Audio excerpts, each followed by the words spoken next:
yangeri ya Uganda which tinsa Fred Enanga ariko rgaye no kuhereza report ariko jati abantu binji bakakwatwa ku rugebero 20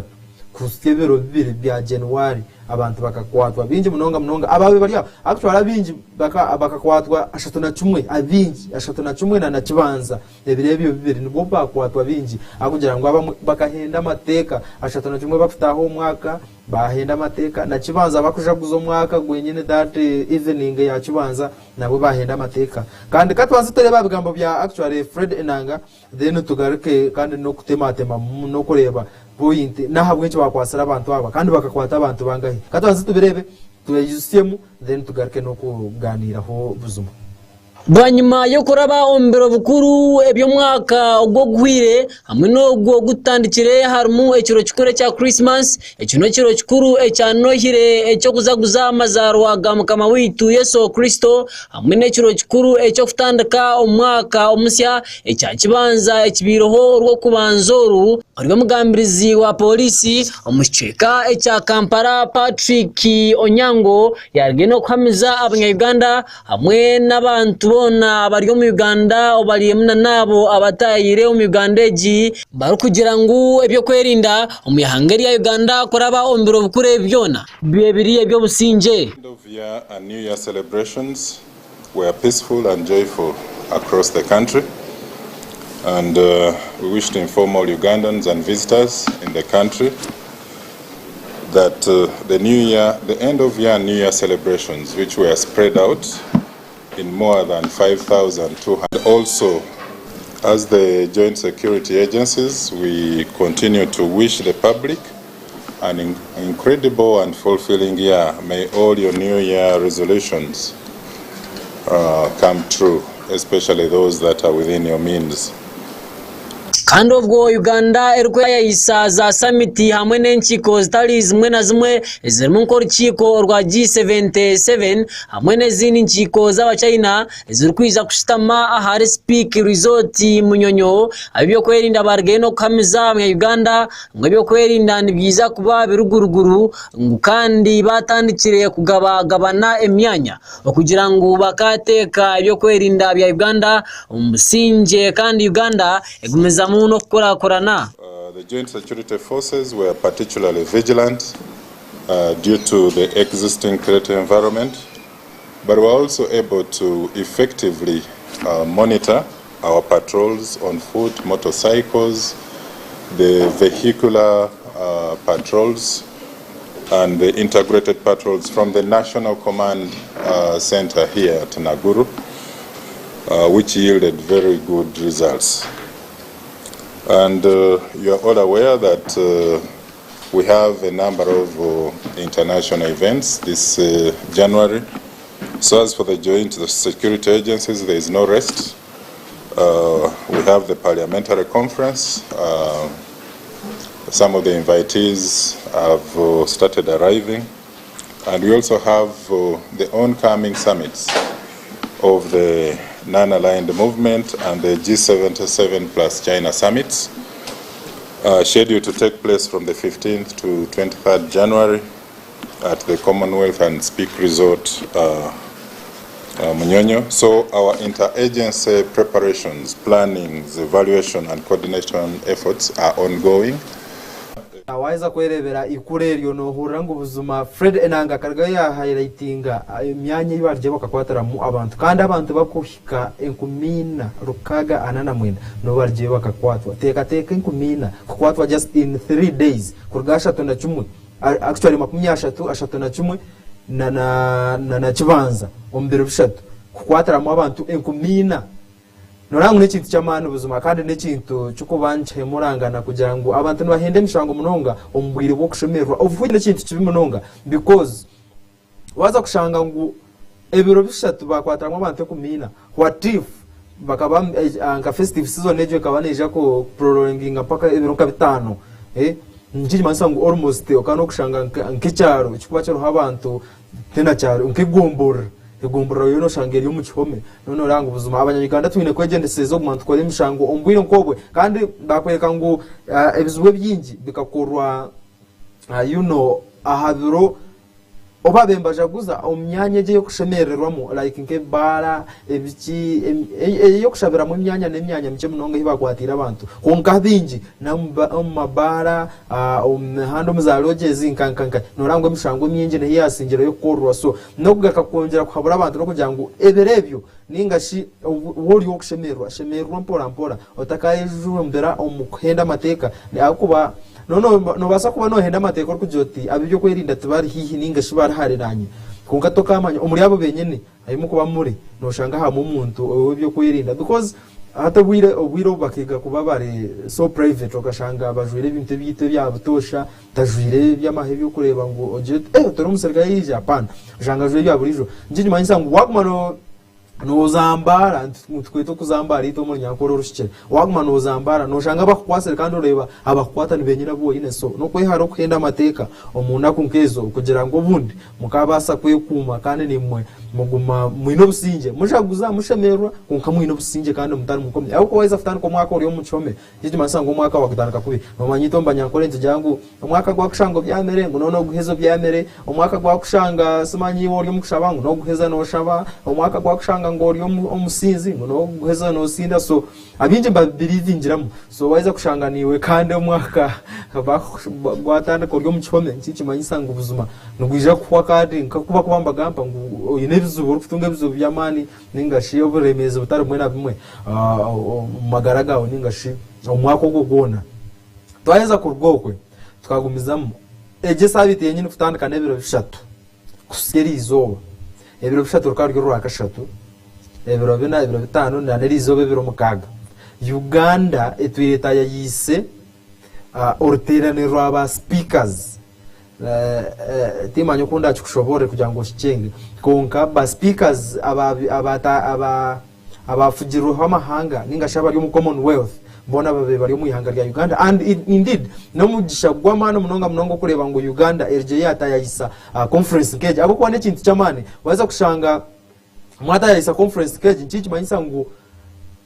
you are exposed nkihanga abo kuba abahanga mingi munonga ba speakers ninga shabagambiriza bamashengero kurga ko munsi zitari zimwe na zimwe babaze kwije mu ihanga rya Uganda which means nabari abantu katugeze noreba kakweze example for example waweza kushanga ka speaker with Anita Anet Among ninga honorable Thomas Tayibwa baza ko mu ihanga rya Rwanda no shanga tufaye munonga kunu yito kuhurra oriya yagamba cyo yaba Rwanda ninga shobu yajirinka Kongo yahikayo yagamba ki bamutwaraza bata in the due process orukore cyo rugumano following yakora ki atbamteko mu ishengeri ya Kenya ningeri ya Rwanda byona njije masango you knowing more about the country and of which nchinchi yambihanga okuba more popular na no kushanga netunge ibintu abo kuba wano rebe ibintu ngebyo no jiro tojote tubnangwa bine motoka nunjote nangwa bine myanya mirungi yo kuramburamo ushanga niwe wabo yinaka sente ka waje tukanze ndambure so nicyo kibekeye hari ihanga rya Uganda kurgebero bishatu tutayise conference ejo kusya ebero actually ya today ebero mukaga ya conference ya ba speakers ninga shorteranero aba speakers rweryo mundu muyangiri ya Uganda kandi we kitinisa yowereka guta Museveni akabasa kwikaha mukorogwe ya Grace ninga shi officially yagwiburaho okugira ngo nabakira mu ihanga ya Uganda no manka mukuru wihanga ninko ko kutaya yumuka y'umuntu of course nyine kana ine kurga yakagamba kajya twakwakira nito twacira amanya bihankebyo so nawe mukuru wihanga kozura umwugogwe nka mukuru wihanga rya Uganda yargayo yayakira ba speakers abo mundu muyangiri ya Uganda bajya tumuhumure muri kimwe cyo na kirije kandi buzuma obwa hati abagenzero mission no kuganira ibintu byinyi kati banze turebe heda kika nkibiri 3 ahabya mukuru wihanga byarjeyo akagamba obwari kwiguraho ortera noro then tugarike tutyo no kugomeza no kurganira ortera noro no kureba opportunities zurubasize kuretera ihanga ryitiri ya Uganda ndaka ebirwe a YouTube to live you can follow us Gntv official no wasa kutusearchinga kandi program ejo jirebe live na social zone zindi Instagram TikTok burahamwe no wasa ku followinga we are live so no wasa kuzoko wabo tine ka TV kawe nabamwe abinyine contacts zanyu nashe yaringere link you can follow kandi yirebere Gntv yawe ninga show downloading app katwaze terebe bya mukuru wihanga ari kwiguraho conference then tugarike no kuganira conference no kureba opportunities. The Right Honorable Speaker Anita Among, the Right Honorable Deputy Speaker and the Right Honorable visiting speakers, the Prime Minister of Uganda, and all the distinguished guests. The gist of my remarks and the slogan is, down with philosophical, ideological, and strategic shallowness. That is the gist of my statement. I am glad to address you and welcome you to Uganda as speakers of the Commonwealth countries. The Commonwealth countries have a combined population of 2.4 billion people. Soon, we shall also host the NAM, the Non-Aligned Movement, and the group of 77 plus China meetings here in the next few days. Those countries of the two international organizations have a combined population of 6.4 billion people. In those fora, I want to use those occasions as one of the third generation of the anti-colonial resistance fighters of Africa to put our humble ideas to the world.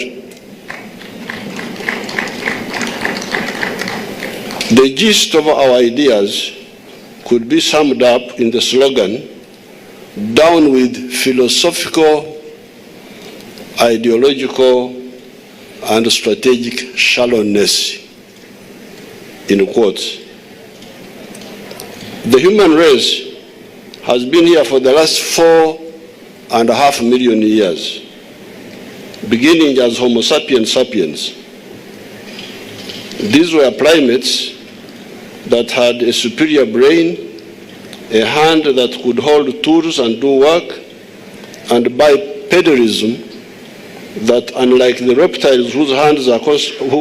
heads are constantly negotiating against obstacles on the ground, frees our heads to see far and think. So we are not like reptiles, we think better because we are bipedal. We walk on two legs. Is it this Homo sapiens sapien that has been the agent of change and transformation in societies all these millennia? These humans were only in Africa until about 100,000 years ago. That is when groups of humans started leaving Africa for other continents. You can therefore say that all the human race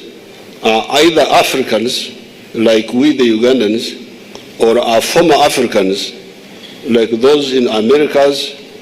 Europe, Asia, and the Pacific.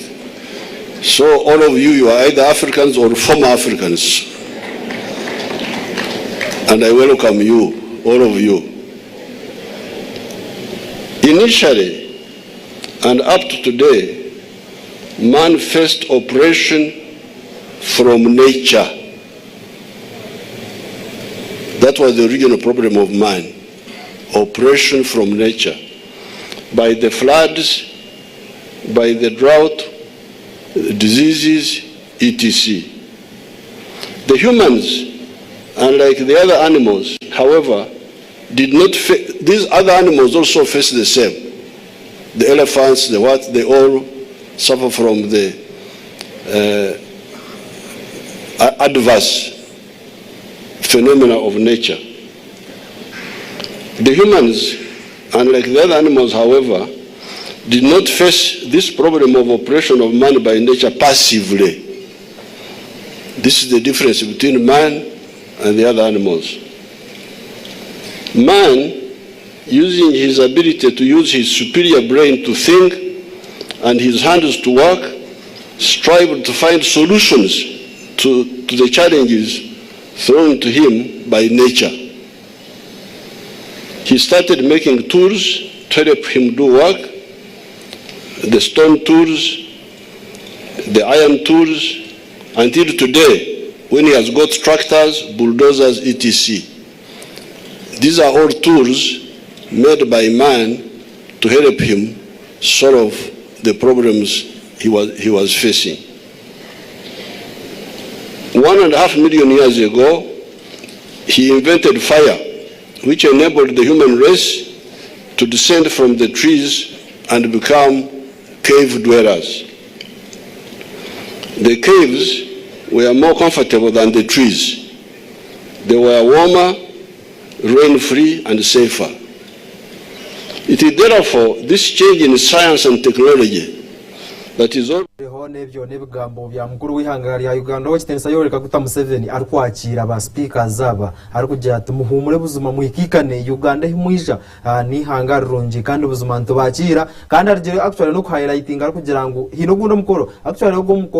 mwaka gw'2024 Uganda we are so blessed kugira ngo ndujafta yayisa emkoretari yemwe nemwe and of which one of the mukoro nkeje nchinchi yamba hihanga okubasa kutunga nangwa abarambuzi binji ningashi okuba popular ninga shokuba like okuseringa image yayo aheru yihanga na nombantu abaheru okugira ngo nchinchi yamba hihanga okubasa kutunga market y'ebintu bitari mwe na bimwe nabo kuba nabo ababantu kuba kwija kakono kona nakwire ho inyuma icyo kureberaho nabo kuba kwija kunuya amahanga gabo kamangagira ngo katoreba abantu bita bazoku barsefu katoreba abantu bitu batamburahi and of which bamba following ebe byona mbamba rebe bakulala bareba za resorts nungi bareba amayanja bareba ki and of which cyo cyonjeraho tourism sector yihanga ya Uganda. So we are blessed kandi no kugira ngo nshabarahanga kugira ngo kintu nkeki tuciganyure mu kandi tutunjire mu bintu by'amane abo kuba waza kureba buzuma aba ba speakers aba basize kuje mu ihanga ya Uganda norango it is a very big number kandi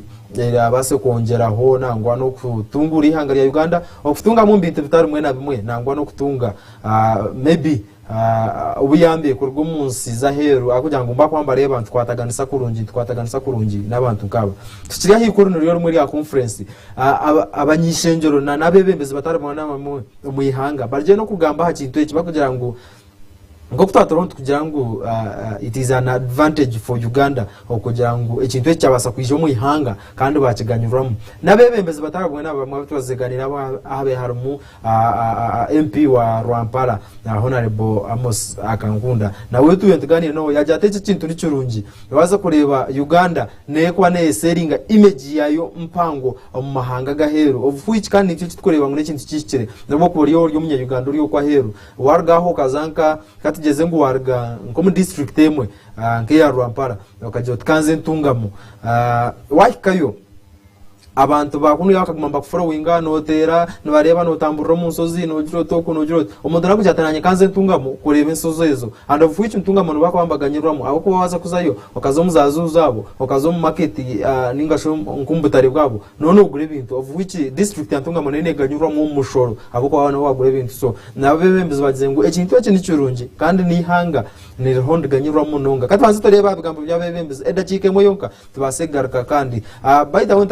mtakwebiro no kwizusya no kujanti muherwa program ekintu tuje kutera amasumu tuje kwatera inamba z'amasumu aho kandi mubase kutera ni no kutuganira no kutugambera ni kurukiwe etsinjire yo kukorera umu weekend ndo kandi ejo bite byona bikuje muherwa program egi ndakika kitano izarabenzereruka no butaratera amasumu nicyo kinagenda kwise katanze terebe byaba bebembezi barje bakagamba kandi tutiyo tubone kugaruka nangwa no kutematemo murindi ikuru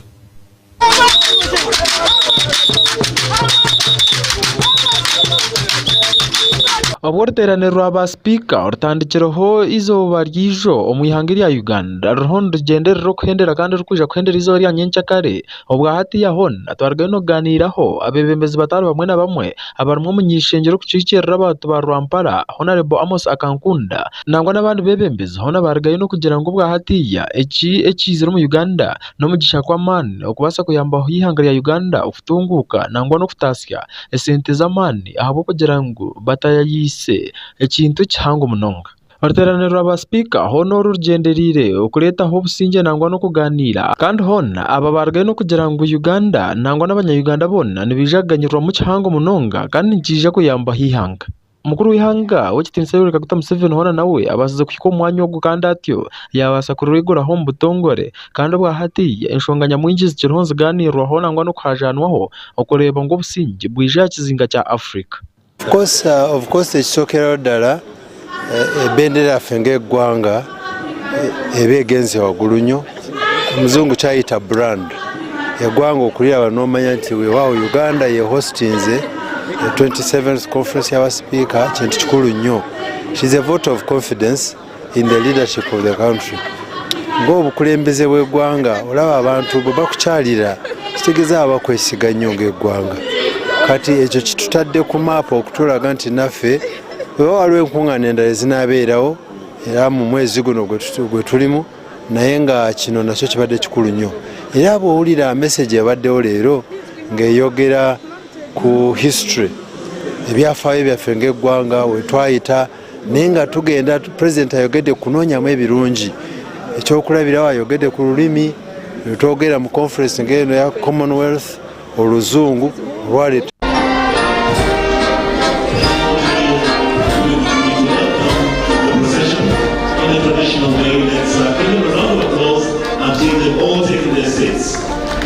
Olukiiko luno lututte ebbanga nga lutegekebwa. That's common sense that we should respect each other. Nobody should even remind us. It's backward to even think that we can force our private values, our values as a sovereign state. We can host so that we can communicate this message. Maybe not everyone can communicate it the way our president has put it. And so the privilege to host is something we do not take for granted. Olukuŋŋaana luno lujjidde ddala mu kiseera kyennyini nga Uganda tulwetaaga, kubanga bw'otunuulira emiramu emikulu egy'amawanga agasatu bwe gabanga essiga limu lye lisalirawo paalamenti ne lisalirawo kooti, nze nsuubira separation of power eba teriiwo. Amasiga galina kwekyekinga bwekyekinzi, buli omu n'akola ekyo ky'alina okukola. So kino kijjidde ddala mu kiseera nga Uganda kandi ho n'ebyo n'ebyabebembezi twabitematemamu kugira ngu tukurafukize ahabwokuba akire tutukine turiho ntufukana nako konka waza kuhurira ebigambo byabo nyo nakufitematemamu kugira ngu nkurafukize bona nibagamba kintu kimwe. First of all okutunda ihanga ryetu, second nibagamba tourism kugira ngu ihanga nirikoyongera kutunga abarambuzi abo kugira ngu ekintu eki kironkeje mu Uganda and omukire kake Uganda neja kuja kuba netayisa G77 summit kandi nayo neja kuja mu ihanga rya Uganda, which means omwaka ogubuzuma ihanga tuyine kwetebekanisa kurungi konka kandi no barabe barahomba tebekanisa ebintu abantu bakampara okuhina tuganira nabo bajangu aha wenchi bagenzere bakabarabye mungute nungi batabarabye side edge ebye na konka no mayango buzuma icyo tikabasika kandi abuto bakabasa kukikora kugira ngo bareba abajenyi bitu kandi babarabye side area yenkute zifite ngo twine obuhamye kandi twine amasuko no kugira ngo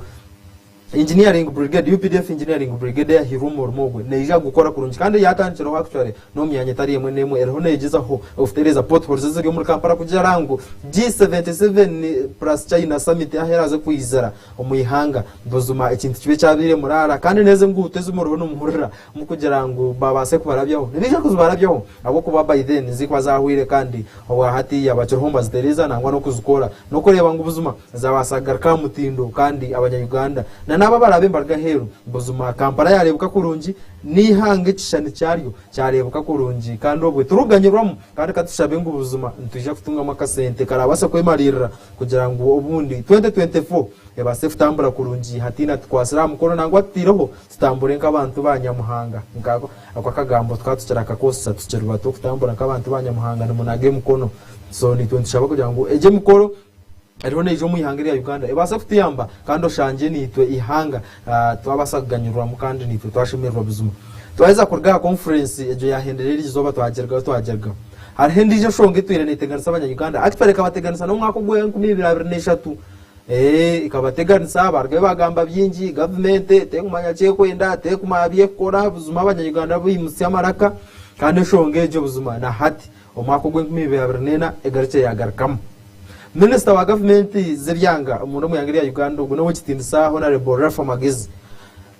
akarga yahizo rero rakashatu yagira ati buzuma Uganda akaruru kaba chairman LC1 okwabyaro byanyu okwerukura hanso kwe okumukirehe cyo kubanzitara okwa hansi akaruru ka LC1 nikija kuterwa ebiro 18 akaberaho bakongiza ebiro 18 which means ntwija kubara kurga ijo babigamba tubarebero 18 ebiro 18 akaberaho yo tubone kutandika kwa demandinga no kugira ngo please ntwirafite akaruka LC1 ebyo nani bigishaho banyuma yo kugira ngo abanyaganda batwire mbatero muranga abantu mu bururu konka buzuma government kugira ngo tene sente zo kutebekanisa ubwo abacara nabwe ubwa LC2 byona buzuma ibi byona kabekari yakavuyo kabekari yakajagaro konka minister arigire yatamza yagira ngo ebiro 18 akaberaho yo bitipa dikahoyo akaruru buzumana kija futero katanze turira habigambo bya minister kandi tutiyo tugaruke buzumana no kuyibizaho no kutemeramo abanyayuganda turebe yitugaruka ningahe Minister wa government za byango mundo muyangiri ya Uganda owekitini Sarah Fire Magezi hona arjeno katemya abanyayuganda arnana okugira ngo bundi government katungo bwire burungi bukwemarira kandi etiye basafitebekanisa karuraka kandi kabako businje nabantu nango abaronda bebembezi baba bakwenda abo kugira ngo mbako bakahiro bwire bwinje abo katebekanisa evyona abagambiriza ari hanyuma abazyo wabire naganira n'abanyamakuru aha kitebe kikuru cy'abanyamakuru mundo muyihangiri ya Uganda omur Kampala aha media center kandi hona Rafa Magezi arje no kugira ngo ikintu kije kuheraho government okubasa kuteka mamani omukutebekana sakaruro gukaba chairman LC1 okugira ngo bunda abanya-Uganda bakatungo bwire bukwemarira kandi bashwijuma kurungi aba bakwenda nabwe na government ebakwasise ningashetire mu bikozesa by'amani. The minister may extend only twice. I've read it to you.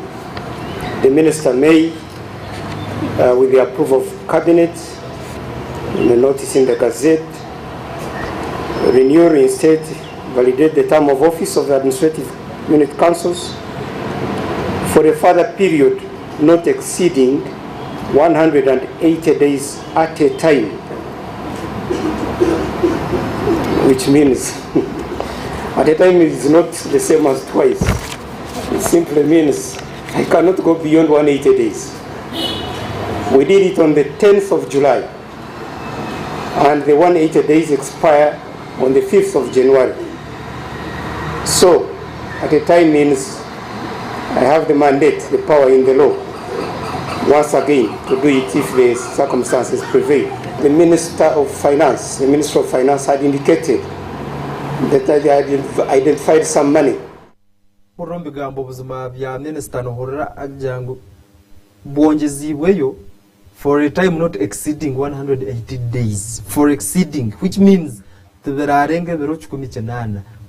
mbakutebekana kurgumo biro kurgijoba begamba mpaka biro 18 ataro kurenga so katugera amasuko kandi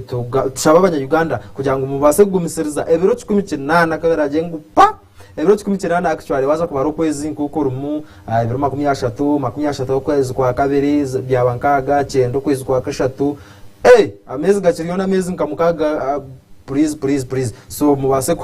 kwehamisiriza amezi nkamukaga garaho gati ntuje kutera ubururu kandi muhumure ubururu bwentebezo bukubanza ningashiza LC1 so bachemana banje binkumanya nkaba beine okwerukuru abateforo mbe mucyorho musindike kintu ko ebiro 18 kuberaho please nimuje kurgayo ahubwo kuba nibija kwambatera uburuhuru koragumize mu wakasinga kugira ngo kozere kurungi wagumiza mu wasindika ba LC1 abo ari okwe zantunga mo za rohama okwa hanso ko za kajara za buyanja rukunji please mbe musindike kintu cyanyu mpaka ebiro 18 kuberaho yo please nimuje kukwasa hansi wo kozereje mbakugarre wo takozereje abanya-Uganda mbakira kugira ngo twakurebe nkomo wataha kandi niwe warisa wargomo office nimuje kuza sa kugira ngo wargomo office konka no wargamo please abo kuba ikintu none reba ngo cyaremera twahiza kurgokwe inshonge ndijo etambuyira ho ningashi ebireroho itwareba ngo ne basa kubega inshonga nkuru no kugira ngo abashubuzi government ne kwata sente nyingi zitekamo okombeka butari okugira ubwa central markets mu cities zitari zimwe na zimwe kugira ngo basa kuyamba abantu ningashi abashubuzi batunga ka sente ningashi nabo babeho bafuna umwanya bareke kumana baterwa injura bareke kumana bakubwe imiyaga baterwa imishana kandi barukora na kasente. So government negende ekosa sente nyingi munonga ekombeka kabare central market mbara central market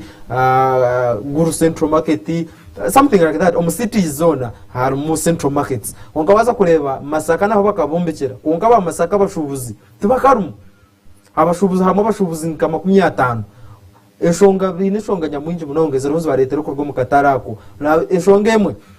no kugira ngo ebinte baguzo munda abashubuzi baguzo munda biri yahevu kansotera abaze kutunga buyire kubinga baba ya mihanda ekyo cyo honchi teganisa abashubuzi muri Masaka ekya kabiri mbajyangu emishoro no bashabwe imishoro myinji opanyisa obwobuju ekyo nari nishonga ryaho sanitation majyangu nishonge ryawo. So buzima akatare bahata abantu bakirukangiremo government feri recent abo kubeka ekombeka akatare ko kugira ngo abantu baganyure onka hati akatare tar mu bantu katwanze tubirebe kaceda cikemwe iyo nkaiti kandi tujagarka no kwata masumu gabantu obwahati y'enshonga za site ya Masaka zironze cyayongera kukushoba nangwa no kukarabwa nyuma y'abashubuzi abakora mu katara kakuru akarumankaka central market ya Masaka okurgayo hona bakirukanga mu katare kandi obwahati ya akatare kwihanukombekwa abantu nibake munonga abarukora mu katare Eria Nyakazoba umunyamakuru ufunakire kandi atyo yarabara bo mu katara ko kubasa kureta n'inshongezo no kumanya habwaci abashubuzi barje bakirukanga mu katara ko kandi bakatanka kuzaheriye imihanda nangwa no kugurizo kwe ahanda hatakwikirezubwa kandi abashubuzi byashanga mu katara ka byabasaganira nabo bargaye no kwereka inshonga nyamwingi honeze babasakorgayo bakagira ngwezo zoretira abantu bingi abashubuzi okwirukanga mu katare kandi hona batyo bakatanka korra imihanda umushongezi bargaye no kwereka no kugira ngo bwahate binte bibaguzo mundu mu katare hona biriya heru ahihi nakatarako ekikoreta abo munda batakora ikindi no kugira ngo umushoro nibihwaho umushoro mwingi hariyo wobuju oburyo mundu mu katare bukupangisibwa kandi nangwa n'ikindi bargaye no kugira ngo inshonga zebyo kwerinda nangwa n'ezibyamagara omundu mu katare nazo nimbe munonga abashubuza babasaganiraho nito tusaba wekitibwa minister wa local government wekitibwa la fayi magezi esente yomu musoro egwawo ebilioni 20 mwezi zimba katale kano okulaba nga kakalu bwe kati nga temuli yadde omuntu obo bukulembeze bwe kibuga bwe tulina bwe nga bwe butakola bwe butateka nkola mu mateeka tetumanyi naye abantu bonna akatale bakaddukamu temuli bantu ekisokera ddala basoka ne bakagereka omusoro munene obuyumba obwo nga bwe mulabi obukalu obuyumba olwo bw'emitwalo 15 obw'emitwalo 20 emidaala waliwo gy'emitwalo 5 waliwo gy'emitwalo 3 nga tetusaba mujje akatale kali mukajjewo abantu badde mu katale ate mukendeeze n'omusolo esente nyinyi ze musabye oyinza okugamba kino kizimbe kya muntu kino kizimbe si kya muntu katale ka gavumenti ka bantu ba wansi abantu bonna mubalese ku makubo buli kitu ekiri mu katale kyonna kiri ku kkubo kitundibwa tekikyasoboka olw'okuba nti akatale tekatambula bulungi era enzirukanya yaako eddobonkanye nnyo mu kuzimbira abantu akatale mu kibuga kino naye ate ebigendererwa ebyo ne bitavaayo olwa twagala ziri nshonga za Masaka twenda kugira ngo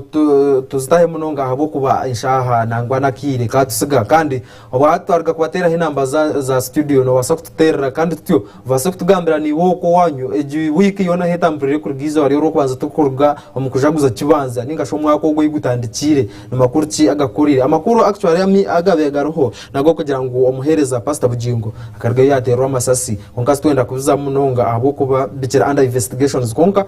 Roma sasi na byo storage obuzima yeriyo konga twabasa kugereba twatushigariye je Masaka we kitegereza bamasumu bari kuzafutera no kugira ngo tukaganiraho na meya wa state ya Masaka that is Rose na Mayanja owikitinisa akarga yagira ngo mbija kwataganisa na buri omwe we no kwetagisa okugira ngo babasa kugarra abantabo omukatare kandi babatunjira bacendeza aha mishoro ningashi ahayiba kupangisa mwakaju bacendezo kugira ngo cyabasa kuyamba abantu kandi batyo babasega ko mukatare nangwa no kubasa kutunga kasente nangwa nibije no kubinga haba bari yo misho okugira ngo kitakabasa kubateganisa ningashi bareke kugumana bashubure bintu ebiryo mundu already aho ko mushubuze oro kuba ari aheru yaheza ku think baninzo mu Katare nkashanga umuntu ari aheru naguza cheaper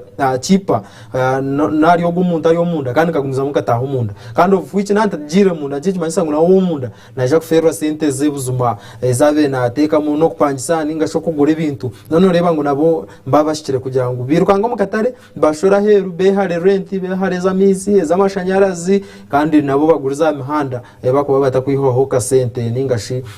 bakushashura kasente kake washangire baka kuyiromba mba kuyoka cye compared to that akumuntu mu Katare studio lines twabasa kuzitekaho kandi buzuma abanyayuganda bari uko ahero mbabasa futera nangwa no kutugambera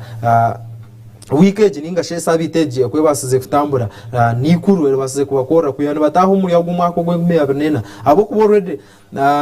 hina kantu kinani ndeba social media hina kantu kakatanche kutambura police abanyayuganda tubashaba kugira ngo bareke kutambuza ibintu ningashi bareke kutambuza ibintu birukanga kanga abanyayuganda hina kantu kinani ndeba akankara ba social media ahi bakwata mezi January, February, March, April, bityo mpaka December then bakwata January bateka mu bugingo ngo wakozera amahoro ga January please ati noreba ngo ubuzuma social media na ba members ikintu mwakiteka revendijo waza kureba mwatanka gukora ibintu nk'ibyo nje manyitsa ngo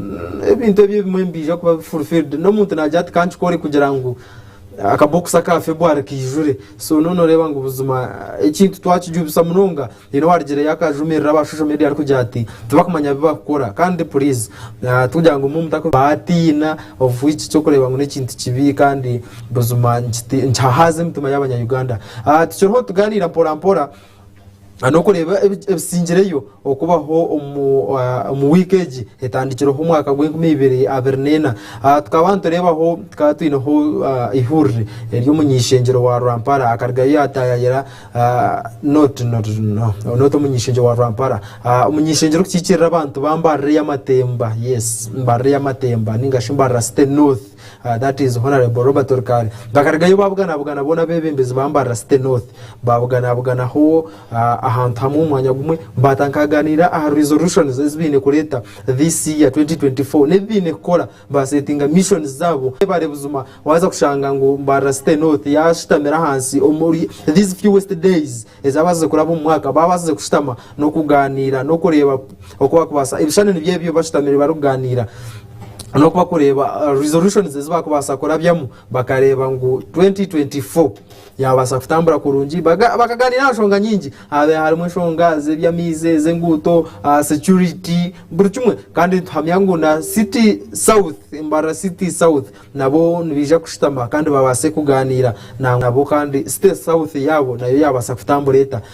Alright, dakika za 5 ezabasa kuraba umushaha yito ya kabiri kandi burukingwa nimpukaha buzuma nanye nimba natandika ibigambo byanje byo kusibura ninyabaza mwena babasa kuba babakumire aha Gntv kurga program je yatankira weekly news roundup shayibiri okusiyaneje dakika ito abasa kusya kandi njante mwe bari kutambura nitwe nabo bona ababekumire aha Gntv kurga kasheshe please ntwajya tumwe bare munonga kandi ubwira mukusisira mu mutabusisire ubwira wo mu mutabusisire kurekana mu muganyirwamo abinje mbamba jangu washisho bwira rya TV ngwashisho bwire no reba ninga no hura radio ninga no korachi nota sisire bwire kurekana no tunga information eri kubasa kuyamba nangwa neri kubasa kugitaho nkiwe cyo kwa no yenda nkicerigere cyo kwa no yenda so nimba jantu mwebare okubasa gumana mwe kumera aha Gntv kurga kibanza kusya kibanza cyo mwaka kurga shayi kumene bizakashisha kusya kumene bizakashisha kanchakare kurga mande Sunday to Monday buri kimwe cyona just tumwebare kandi buzuma twera kubizuse kugira ngo nchakare services zit aha King of Kings zigendo nation tugwa twino services zitari na zumwe kandi buzuma muwase kwija mushabe nitwe aha King of Kings kandi mutyo negwe service yo kubanza ninga shisande yo kubanza umwaka gwe kumibabnena so otakaferwa sande yo kubanza umwaka muje tushabe hamwe kandi tuhimbise turamyera hanga nangwa no kumusimo kugira ngo twase kutaha umwaka gwe kumibabnena turi abahurire za ASIIMWE kagese ngo gagari amazina ganje kandi munjirize mbase kugira nti murare kurungi program iri kumagira evening special nero kutaha mukanda bahereza